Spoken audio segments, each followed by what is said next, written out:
ओम विष्णु पुराणाय नमः। श्री विष्णु पुराण षष्ठ अंश तीसरा अध्याय निमेषादि कालमान तथा नैमित्तिक प्रलय का वर्णन।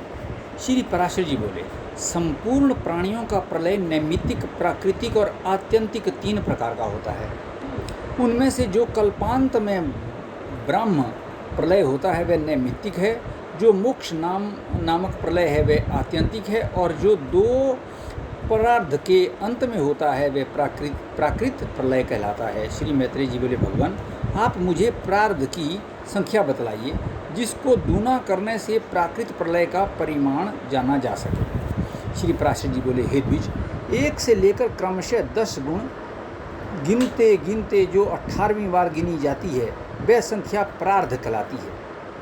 हे द्विज, इस प्रार्ध की दूनी संख्या वाला प्राकृत प्रलय है। उस समय ये संपूर्ण जगत अपने कारण अव्यक्त में लीन हो जाता है। मनुष्य का निवेश ही एक मात्रा वाले अक्षर के उच्चारण काल के समय समान परिमाण वाला होने से मात्रा कहलाता है। देखो ये क्या लिखा है, वायु प्राण में इन 18 संख्याओं के इस प्रकार नाम है: 1, 10, शत, सहस्र, अयुत, नियुत, प्रयुत, अर्बुद, नियर्बुद, वृंद, खर्व, निखर्व, शंख, पद्म, समुद्र, मध्य, अंत, प्रार्थ। उन 15 निवेशों की एक काष्ठा होती है और 30 काष्ठ की एक कला कही जाती है। 15 कला एक नाड़िका का प्रमाण है। वह नाड़िका 12.5 पल तांबे के बने हुए जल के पात्र से जानी जा सकती है। मनुष्य का निमेष ही एक मात्रा वाले अक्षर के उच्चारण काल के समान परिमाण वाला होने से मात्रा कहलाता है। मगध देशीय माप से वह पात्र जल प्रस्थ कहलाता है। उसमें 4 अंगुल लंबी 4 मासे की सुवर्ण शलाका से छिद्र किया रहता है।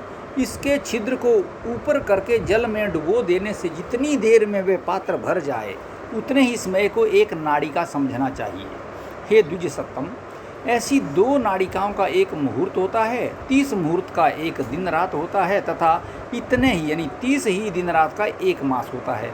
12 मास का एक वर्ष होता है। देवलोक में यही एक दिन रात होता है।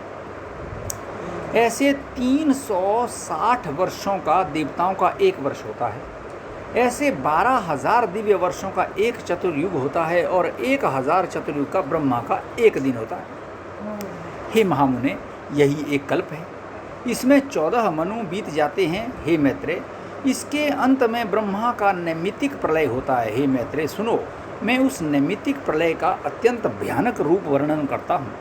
इसके पीछे मैं तुमसे प्राकृत प्रलय का भी वर्णन करूँगा। 1 सहस्र चतुर्युग बीतने पर जब पृथ्वी क्षीण प्राय हो जाती है तो 100 वर्ष तक अति घोर अनावृष्टि होती है। हे मुनि श्रेष्ठ, उस समय जो पार्थिव जीव अल्प शक्ति वाले होते हैं वे सब अनावृष्टि से पीड़ित होकर सर्वथा नष्ट हो जाते हैं। तदंतर रुद्र रूपधारी अव्यय आत्मा भगवान विष्णु संसार का क्षय करने के लिए संपूर्ण प्रजा को अपने में लीन कर लेने का प्रयत्न करते हैं। हे मुनि सत्तम, उस समय भगवान विष्णु सूर्य की 7 किरणों में स्थित होकर संपूर्ण जल को सोख लेते हैं। हे मैत्रेय, इस प्रकार प्राणियों तथा पृथ्वी के अंतर्गत संपूर्ण जल को सोख कर वे समस्त भूमंडल को शुष्क कर देते हैं। समुद्र तथा नदियों में, पर्वतीय सरिताओं और स्रोतों में तथा विभिन्न पातालों में जितना जल है वे सब उस सब को सुखा डालते हैं। तब भगवान के प्रभाव से प्रभावित होकर तथा जलपान से पुष्ट होकर वे 7 सूर्य रश्मियाँ 7 सूर्य हो जाती हैं। हे द्विज, उस समय ऊपर नीचे सब ओर दीप्यमान होकर वे 7 सूर्य पाताल पर्यंत संपूर्ण त्रिलोकों को भस्म कर डालते हैं। हे द्विज, उन प्रदीप्त भास्करों से दग्ध हुई त्रिलोकी पर्वत, नदी और समुद्र आदि के सहित सर्वथा नीरस हो जाती है। उस समय संपूर्ण त्रिलोकी के वृक्ष और जल आदि के दग्ध हो जाने से ये पृथ्वी कछुए की पीठ के समान कठोर हो जाती है। तब सबको नष्ट करने के लिए उद्यत हुए श्री हरि कालाग्नि रुद्र रूप से शेषनाग के मुख से प्रकट होकर नीचे से पातालों को जलाना आरंभ करते हैं। वे महान अग्नि समस्त पातालों को जलाकर पृथ्वी पर पहुंचती है और संपूर्ण भूतल को भस्म कर डालता है।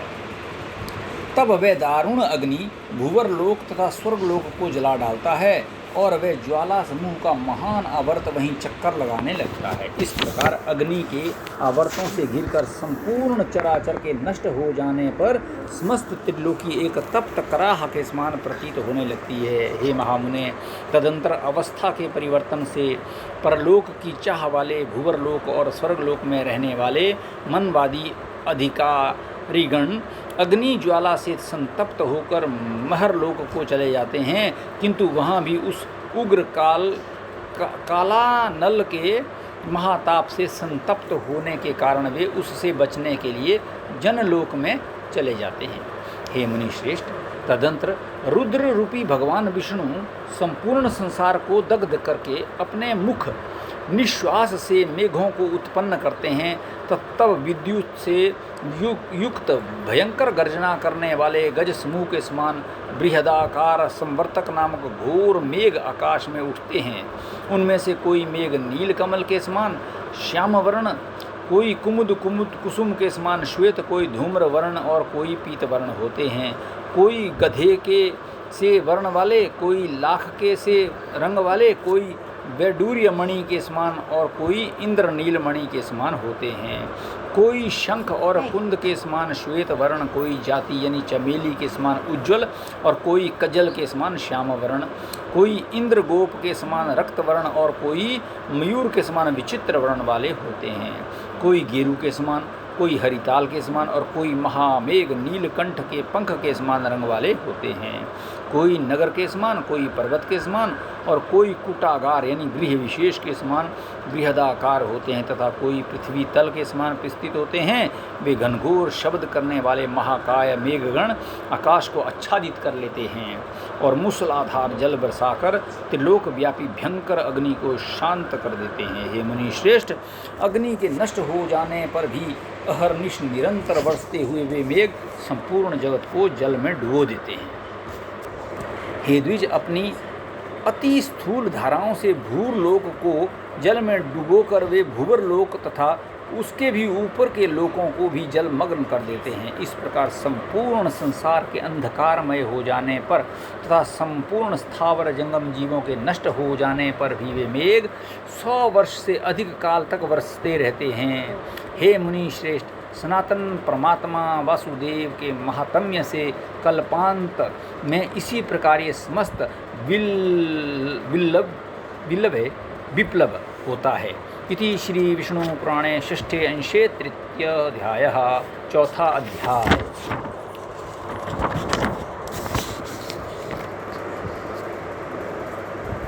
ओम श्री विष्णु पुराणाय नमः।